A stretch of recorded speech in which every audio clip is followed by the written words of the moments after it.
how to love Kṛṣṇa and act for Kṛṣṇa only. This is the perfection of human life. So, in human society, there are 4 different kinds of human beings by nature. Brahmanas, or intellectuals, Kshatriyas, or warriors and administrators, Vaishyas, or business people and farmers, and Sudras, or servants and workers. You find these 4 types of people everywhere. So, you cannot tell the Brahmanas not to be intellectual. I mean, you can tell them, but it's not going to change their nature. Similarly, you cannot tell the Kshatriyas not to fight. It's their nature. Just like you cannot tell Vaishyas, no, don't make money, become renounced. They won't listen. Or you cannot tell Shudras, no, don't take intoxication, don't get involved in illicit sex, it will only bring you difficulty. Or you can tell them till you're blue in the face, but it won't stop them from acting that way. That is human nature. So we see this fighting principle is there in material nature everywhere. There are 4 principles of material existence: eating, sleeping, mating, and fighting. And these are present in all animal species and in all societies of human beings, everywhere you go. So there's no question of stopping fighting. But no matter what section of human society we belong in, whether intellectuals, warriors, businessmen, or servants, there is the possibility to change our consciousness. And how do we change our consciousness? Well, the esoteric teaching shows us that by changing our ontology, or our story about how the world came into being, why it exists, and what is our purpose in life, then we can change our consciousness. We can change the meaning that we give to our experience. And by doing that, we can dramatically expand our possibilities in life. Just like a person who is very, very intent upon getting to a meeting, they can go through beautiful fields of flowers and never see any of them. They're simply thinking, oh, I must get to this appointment. I have to be there on time. But a person who is not in so much of a hurry, who is not so driven, so obsessed, will stop and smell the flowers, will see the beauty, will appreciate that around me are so many beautiful flowers, and I can enjoy them. Why not? So similarly, in this material life, we are always pressured by these 4 demands: eating, sleeping, mating, and defending. And because of this, we hardly ever give any importance to our spiritual experiences. Nevertheless, we're having spiritual experiences all the time. But because we don't know what is spiritual, we have no stories about, for example, the real nature of consciousness, the real nature of our existence in this material body. Therefore, we miss the spiritual experiences that we do have. Why? Because we are obsessed with our material needs and our material activities.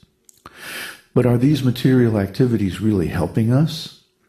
The fact is, every time we do something in this material world, we create karma for ourselves.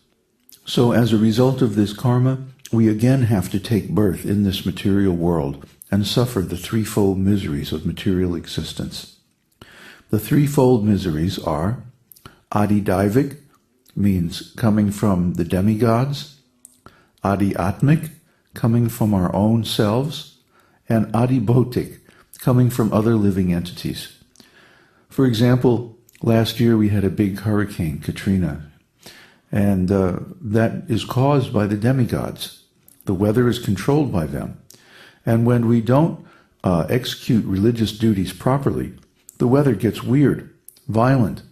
There are storms, floods, landslides, all kinds of improbable events. A couple of years back, there was a hurricane in the southern hemisphere. It hit Brazil. That's not supposed to happen. But it did happen because we are not executing our religious duties properly, and the demigods are displeased.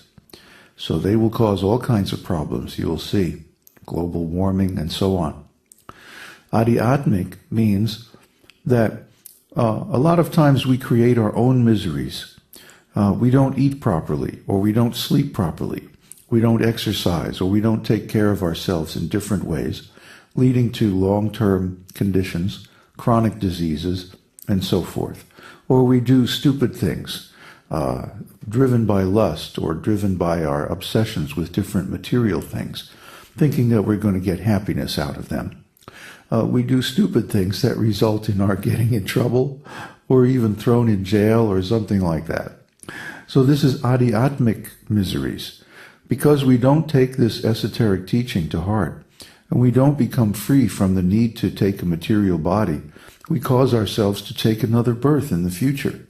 That's really adhyatmic. That's caused by our own stupid actions. And then there's adhibhotic. Well, we all have experienced suffering at the hands of other people.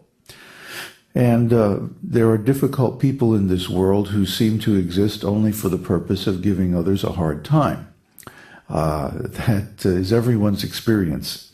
So adhibhotic miseries are those coming from other living entities. Then there's also flies and mosquitoes and various kinds of germs that like to infect our bodies.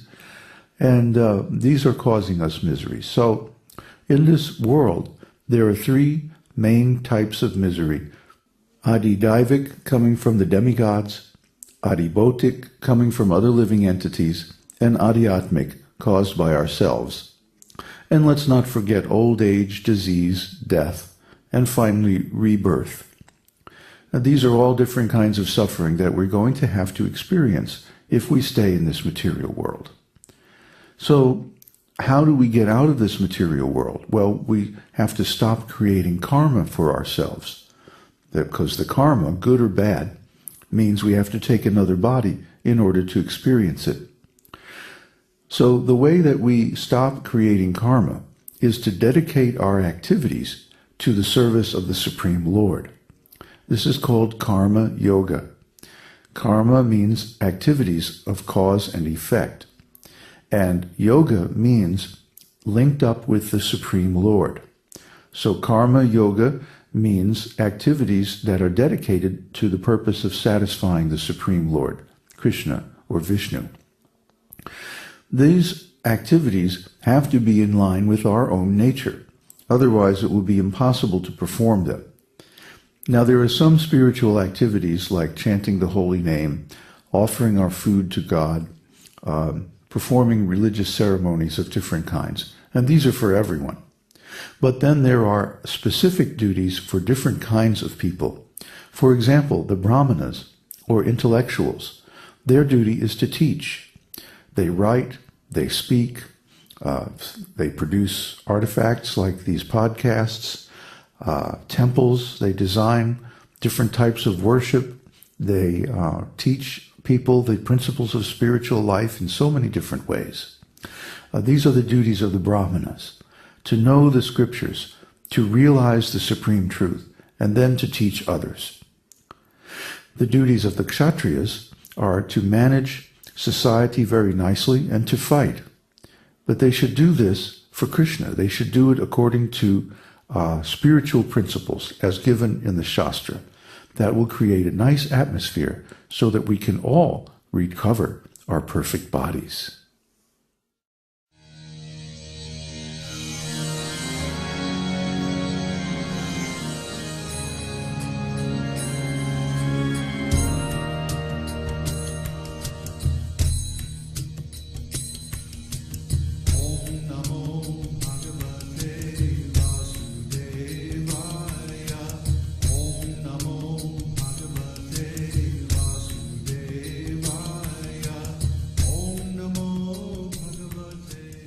We hope you've enjoyed this edition of My Perfect Body.